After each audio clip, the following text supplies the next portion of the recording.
She found him bleeding in the snow at 2 a.m. and did what any nurse would do. She saved him. By dawn, 500 black SUVs sealed off her street. One frozen stranger, one quiet act of mercy, and an empire nobody knew was already watching her door. The wipers couldn't keep up. Ice hammered the windshield, the tires slid across black glass, and somewhere out past the guardrail, the ravine dropped into nothing. Nora Kelleher gripped the wheel of her rusted Corolla and prayed the last 4 miles of Route 9 wouldn't kill her before the double shift already had. 26 hours. That was how long she'd been awake, minus a 40-minute nap in the break room of St. Anselm's, where the ICU had lost 2 patients before midnight, and she'd held a stranger's hand while a machine went flat. Her scrubs still smelled of antiseptic and other people's fear. She was 31, she was broke, and the heater in the Corolla had died in November. She almost didn't see the smear on the snow. Dark, wide, cutting across her driveway on Hollis Lane like someone had dragged a torn bag of paint from the road to her porch. She stopped the car, left it running, and every instinct she'd earned in 6 years of trauma nursing told her the same thing before her brain caught up. That wasn't paint. That was blood. He was slumped against her front door. A man, big, folded wrong at the shoulder, one hand still pressed to his side, where the dark kept spreading through a coat that probably cost more than her rent. Snow had gathered in his hair. His lips were the grey-blue she'd watched claim the dying all night. And when her headlights swept him, his eyes cracked open, pale, furious, alive. "Don't!" His voice was gravel dragged over ice. "Don't call anyone." Nora crouched. 2 roads opened in front of her, clean as a fork in the highway. Get back in the car. Drive to the station on Merrick Avenue. Let the police and the paramedics carry this stranger and his blood, and whatever chased him out of her life forever. That was the smart road. That was the road that let her wake up tomorrow as herself. The other road was the one her hands were already taking. "You've lost a lot," she said, pressing her palm to the wound. He flinched, and beneath his coat her fingers found the hard shape of a pistol tucked against his ribs. She didn't stop. She didn't gasp. She just moved her hand 2 inches and kept the pressure. "You need a hospital." "No hospital." He grabbed her wrist. His grip was weak, but his eyes weren't. "They'll be watching the hospitals. All of them." A cough, red at the corner of his mouth. "Please, please." From a man with a gun and a wound like that. The word landed strange. She should have run.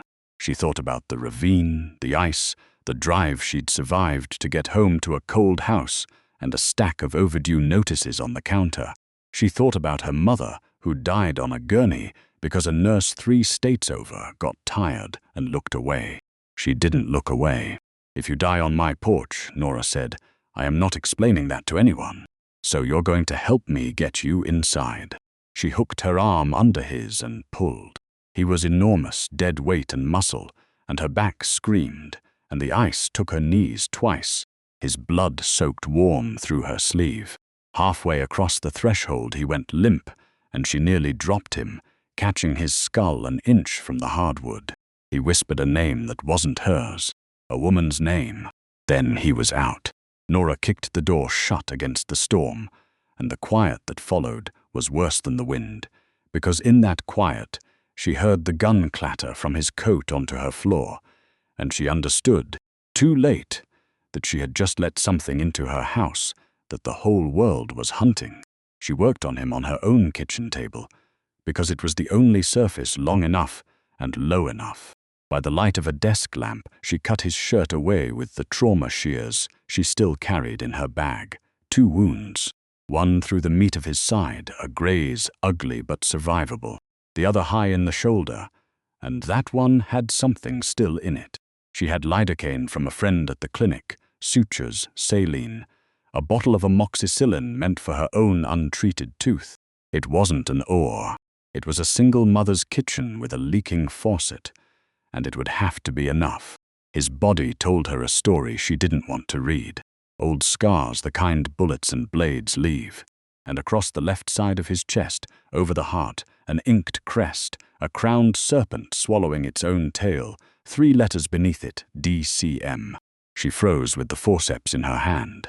Everyone in the county knew those letters, the way you know a storm's name before it makes landfall. The Del Caro machine. The family the newspapers only ever mentioned in the past tense, because reporters who used the present tense stopped filing stories. The man on her table was Del Caro. She almost dropped the forceps. Then her mother's voice, the nurse's voice she'd inherited, "You don't get to choose who's on the table," steadied her hands. She pulled the fragment. She irrigated the wound. She stitched 16 sutures, neat as she'd ever done, while a made man's blood dried under her nails. He surfaced twice into fever. The first time he wept. Actually wept, this granite man, tears running sideways into his hair, while he begged someone named Delia to run, to get in the car, to not go back for her phone. "They're already inside," he rasped. "Danny sold us. Danny sold the house." His fingers clawed the tablecloth. "I told her I'd protect her. I told her." The second time he came up swinging. His hand shot out and closed around her throat, not crushing but iron. The reflex of a man whose body had learned that waking up meant fighting for his life. Nora didn't struggle. She kept her voice low and flat, the voice she used on delirious patients who'd wrapped a fist in her hair at 4A. "You're safe. You're in a house on Hollis Lane. Your name is on your chest, and I already know it. Nobody followed you here. I stitched your shoulder. If you let go, I'll get you water." His eyes cleared by a degree. The hand opened. He stared at his own fingers like they'd betrayed him. "I'm sorry," he breathed and passed out again. "Sorry. Twice now, please and sorry," from a man the county whispered about like a natural disaster. While he slept, she did the thing she knew she shouldn't. She went through his coat. A money clip. She counted it with shaking hands and stopped at $11,000, all hundreds, more cash than she'd held in her life. A phone dead. A second phone, a cheap black burner, alive with exactly 1 contact saved, a single letter M, and a folded photograph, soft at the creases from handling, a woman with dark eyes and a little girl on her hip, both laughing, a birthday cake between them. On the back in blocky handwriting, Delia plus Rosie. Home, the gun on her floor, the crest on his chest, the $11,000, the dead woman's name he wept in his sleep. Nora sat down on her kitchen linoleum, with her back against the cabinets, and felt the walls of her small, ordinary life bend inward. She should call someone. The police, the FBI. Somebody with a badge and a plan. She reached for her own phone. The burner buzzed against the table. A text from M. 3 words that stopped her heart. "We found the house. They don't mean this house." The voice came from the table. Steady now, clear. Nora spun, and her hand, moving before thought, closed on the gun that had clattered from his coat hours ago. She'd left it on the counter beside the mail. Now it filled her fist, heavier than it looked, the muzzle up and level with his chest, before she understood she'd raised it. The man watched her over the barrel with those pale eyes that no longer held any fever at all. He didn't flinch. Somewhere in the last hour the wounded animal had gone, and in its place sat something that had run a city from the shadows for 20 years. "That message," he said, as if the gun were a lamp. "We found the house. That's mine. That's my people telling me they found the house Danny gave up. The one where they took Delia. You read it wrong. You've been reading everything wrong all night, and I let you because I needed the stitches. Don't move," her hands were shaking. 6 years of trauma nursing, and she'd never held a weapon, never wanted to, and now her whole life balanced on a trigger she didn't know how to feel. "Who are you?" Not a question. She already knew. She wanted him to say it. "You know exactly who I am, miss." He glanced at the mail scattered under her elbow. Kelleher. Nora, second shift saint. Anselm's 31,000 in debt. Corolla with a dead heater. He recited her life like reading a chart, and the gun in her hand did nothing to slow him. "You saved the life of Ambrose Del Caro." Point that thing at me if it makes you feel safer. It won't help you when the men outside arrive. And they will arrive. Then I make you leave first." The barrel jumped as her voice cracked. "I make you walk out that door and take all of this with you. I never saw you. We both wake up tomorrow like tonight never. That's not a door that exists anymore." He said it gently, which was worse than a threat. He leaned toward the muzzle, not away, pressed his own bandaged chest against it, until the steel dimpled the tape she'd wound with her own hands. "Go ahead. You spent 3 hours keeping this heart beating. See if you can stop it now. You can't. You already chose, Nora. You chose on the porch." Her finger was on the trigger. She felt the small give of it, the point where a pound of pressure ends a man. 20 men are dead tonight, he'd wept. She thought of her mother on a gurney, of a nurse 3 states over who got tired and looked away. Nora did not look away, but she did not shoot either, and the not shooting cost her something she'd never get back, some last clean version of herself who could have driven to Merrick Avenue and never learned any of this. She lowered the gun. Ambrose exhaled, slow, reached, deliberate, letting her see every inch of the motion, and took the burner, typed one line with his thumb to the contact marked M. "Alive, Hollis Lane. Send everything. Come to me, not the house." "What did you just do?" she whispered. "I chose you to live." For the first time all night, something like sorrow crossed his ruined face. "The alternative was leaving you here for Danny's people to find in the morning, with my blood on your porch and questions you couldn't answer. I don't leave debts unpaid, Nora. You gave me the night. I'm giving you everything I have." He set the phone down. "God help you, that's the same thing as a cage." Outside, far off down Route 9, a sound began. Low, mechanical, growing engines. It came like weather. Nora went to the window and pulled the curtain, and could not at first make her mind accept what her eyes reported. Down the length of Hollis Lane, her potholed dead-end street, with its 6 tired houses and its 1 flickering streetlight, headlights were pouring in. Not 2, not 10, a river of them. Black SUVs, Suburbans and Escalades, nose to tail, filling the road and the shoulders and the frozen field beyond, engines rumbling in a single vast idle that shook the water in her sink. She stopped counting past 40. The line kept coming. Later, the man who ran the neighborhood watch would swear to a reporter there were 500 vehicles, and no one who saw it ever called him a liar. Doors opened in unison. Men in dark coats stepped out onto the snow and stood, motionless, facing the little house, a wall of silhouettes ringing her yard like the walls of a fort thrown up in an hour. Red taillights bled across the frost. The porch where she'd knelt in a stranger's blood glowed like a stage. "They won't come in," Ambrose said behind her. He was on his feet now, one hand braced on her table, refusing to sway. "Not until I call one of them. That's the discipline. That's what I built. You built this." Her voice didn't sound like hers. "This is what you are. This is what protects the people I decide to protect." He looked at the photograph she'd left on the table, Delia and Rosie laughing over a birthday cake, and something in him fractured. "And right now it can't do the one thing I need it to do, because I don't know where she is." A single figure detached from the wall of men and walked up the drive.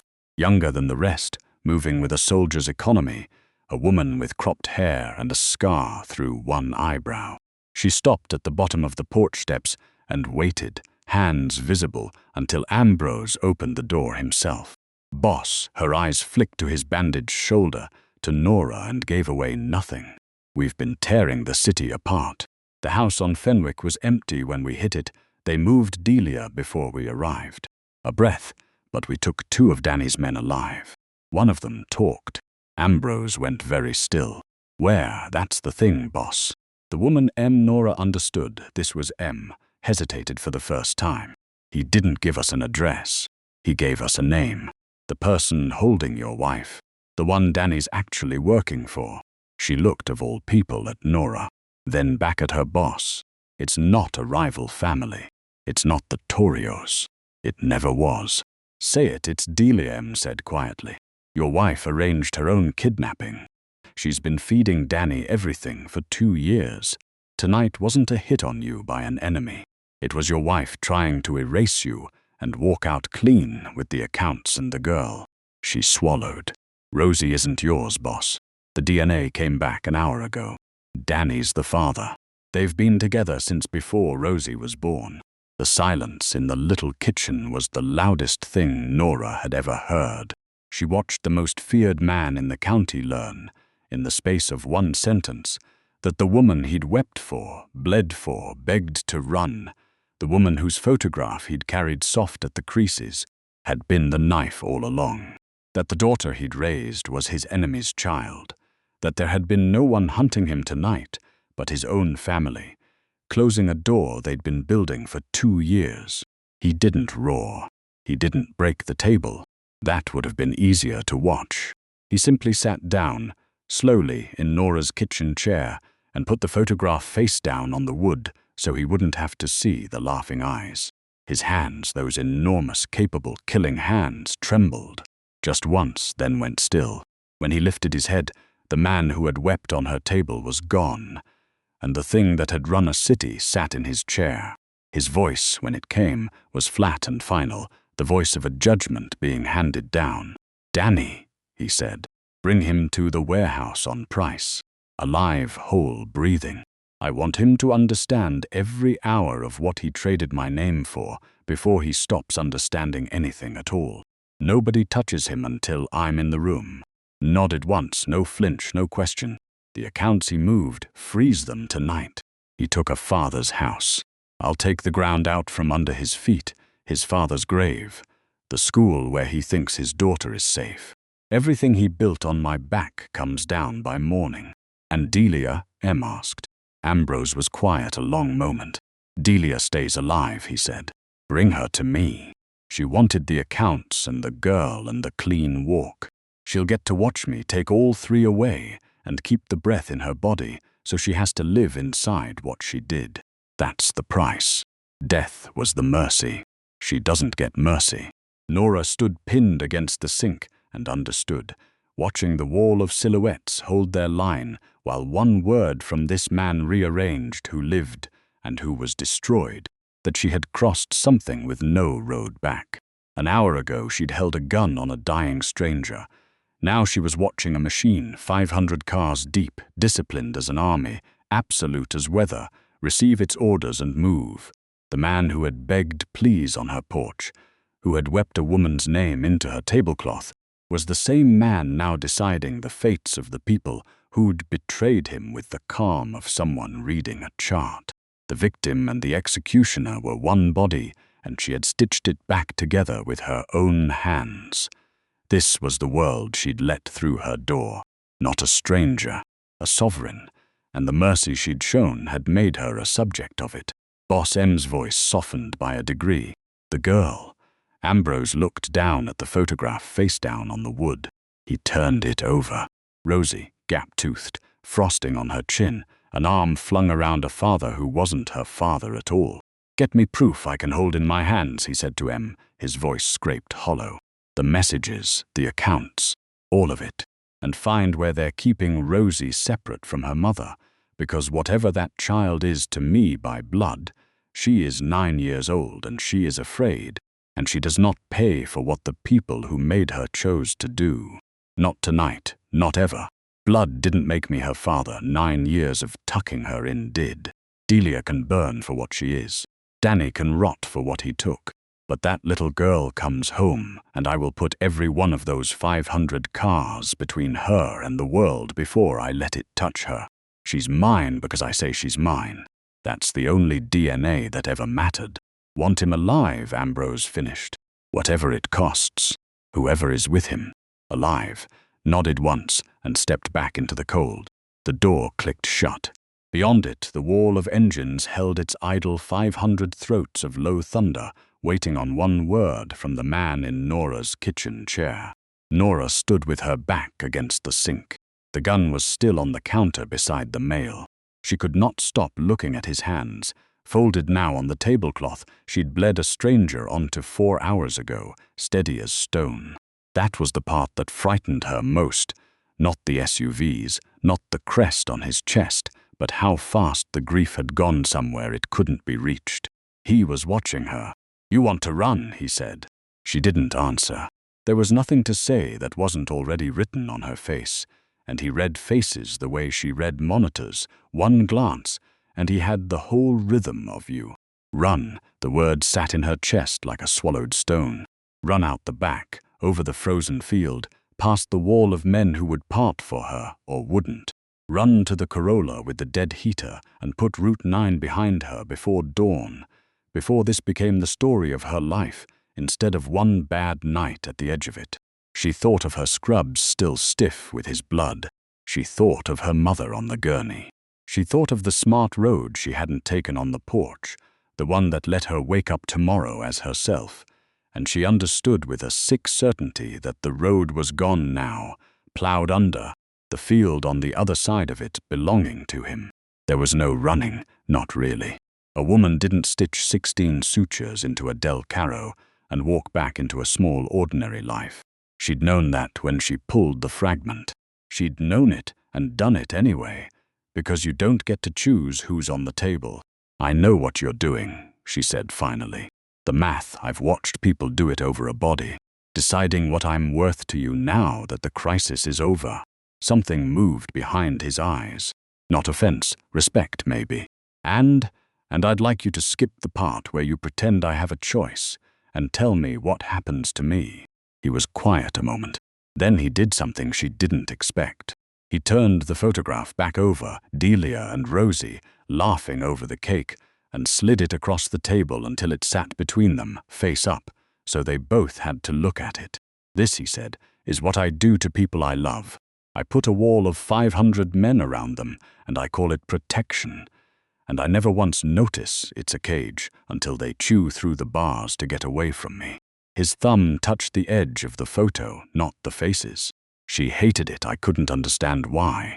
I gave her everything, and she arranged her own kidnapping to be free of it. A dry, terrible sound that wasn't quite a laugh. "So no, I'm not going to pretend you have a choice. But I'm also not going to pretend I don't know exactly what I'm about to build around you." "Then don't build it. You saved my life, Nora. In my world that's not gratitude, it's a debt, and a debt is a thread, and threads get people killed. Danny will run tonight. His people will scatter, and every one of them who ever heard the words Hollis Lane now knows a nurse, kept me breathing when I should have died on her porch." He leaned forward. "The moment I walk out that door, you become the last loose end of the worst night of my life. Someone will come for you to hurt me, or to sell you to whoever's left of Delia's people, or just to be sure. You won't see them coming. You don't have the eyes for it. That's not an insult. It's a fact. You spent 6 years learning to keep hearts beating. I spent 20 learning who's already standing behind you." The words landed exactly where he meant them to. She felt the fear he was describing, cold and specific, a thing with a face she couldn't picture. "So, here is what I'm offering," he said, and his voice shifted into something formal, rehearsed, the cadence of a man laying out terms he'd laid out before. "Not tonight, tomorrow. A doctor, a real one, mine, who never files a report, will look at what you did to my shoulder and keep me on his charts under a name that isn't mine. You'll have people in the house, 2, 3 rotating quiet. You won't cook, you won't drive yourself, you won't answer your own door. There's a woman named Carla who's kept 4 families invisible for me. She'll teach you what to notice." He paused, and to the outside, to my people, to what's left of Danny's, to anyone watching, you'll be with me. My wife, not paper, not a bed. A name that puts my wall around you so no one dares touch what's mine. Nora heard the whole shape of it before he finished. The doctor, the people in the house, the name that was armor and shackle at once. A lie of a marriage to a man whose real wife had just tried to erase him. A cage. He'd told her himself an hour ago that everything he had to give was the same thing as a cage, and here it was, offered with both hands, gift-wrapped in the word protection. "You're offering me Delia's life," she said. "The exact one she tried to die to escape." His jaw tightened. It was the closest thing to a wound she'd landed all night. "I'm offering you a life where you keep breathing." Delia had a choice at the start and made a different one. "You already made yours on the porch, and I'm not able to give it back. This is the only version where the porch doesn't kill you." He stood slow, one hand on the table, and for a moment he was just a hurt man in a kitchen, swaying. "You don't have to answer now, but when I open that door, one thing becomes true and can't be made untrue again. The whole world learns the address where I bled. After that, you're inside the wall, whether you agree to the name or not. The name is only whether you're a person to me or a debt." Nora looked at the gun on the counter, at the $11,000 still clipped in his coat, at the field of red taillights burning through her curtains. Every road she'd ever driven had led to her own cold house and a stack of overdue notices, and now a man was telling her the notices would never come again, and that this was the worst thing that had ever happened to her. "I need to think," she said. "Take the night. I have to bury a marriage first anyway." He almost smiled, and it was awful. "Go, there's a bathroom, yes? Wash the blood off. It's mine. You shouldn't have to wear it while you decide whether I own the rest of your life." She went. The bathroom was small and cold, the mirror spotted with age. She ran the water hot and scrubbed his blood from her wrists, from under her nails, from the crook of her arm, where it had soaked warm through her sleeve on the porch, and she watched it swirl pink down the drain, and thought that some stains don't leave when the color does. Her hands had stopped shaking. That scared her more than when they'd shaken. She was already becoming someone who could do this. She reached for the towel on the hook behind the door and stopped. Taped to the back of the door at eye level was a photograph. Not one of hers. She didn't own a printed photo of herself. She couldn't afford to develop film, and never printed anything. But there it was on glossy paper, gone soft at one corner from the bathroom's damp. Nora Kelleher, in her scrubs, walking across the St. Anselm's parking lot under a sodium light. The angle was wrong for a friend. It was the angle of a long lens across a street. Someone had stood in the dark and photographed her leaving work, and then come into her house, with its jammed back window and its lock she kept meaning to fix, and taped it here, in the one room where a woman is always alone, where she'd see it and understand that she'd been seen. There was writing on the white border beneath her own image, in a small, neat hand that was not blocky, not Ambrose's, not the same as Delia plus Rosie. "Home. We picked you first." Nora's stomach dropped through the floor. First, before the porch, before the blood. Before Ambrose Del Caro crawled bleeding to a door on Hollis Lane and swore the night had chosen her. Someone had already chosen her, watched her, walked through her rooms while she worked doubles to save strangers. The bleeding man on her table hadn't found his way to a random house at 2 a.m. In a storm he'd been steered, and that meant the debt he thought he was repaying. The cage he thought he was building, it wasn't his idea at all. It was someone else's, and it had started long before tonight, and it was still, right now, watching to see what she'd do. Through the thin wall, she heard Ambrose's voice, low, giving an order to M at the door. The engines outside answered, all 500 turning over as one. Nora stood with the towel in her hand, and her own eyes staring back at her from a stranger's photograph, and understood that the wall Ambrose promised to build around her had been built already, from the inside, by someone who was still holding the only door. Nora saved a freezing stranger in the snow, and lost the small, safe life she thought she wanted, and found something harder in its place, a purpose worth the cage, a frightened child worth the war, a broken man learning, at the end of everything, what mercy actually costs. Some doors, once you open them, never close again. If this story moved you, hit like. Share it with someone who still believes one act of courage can change a life. And subscribe, because Danny is coming, Rosie is almost home, and this story is only beginning.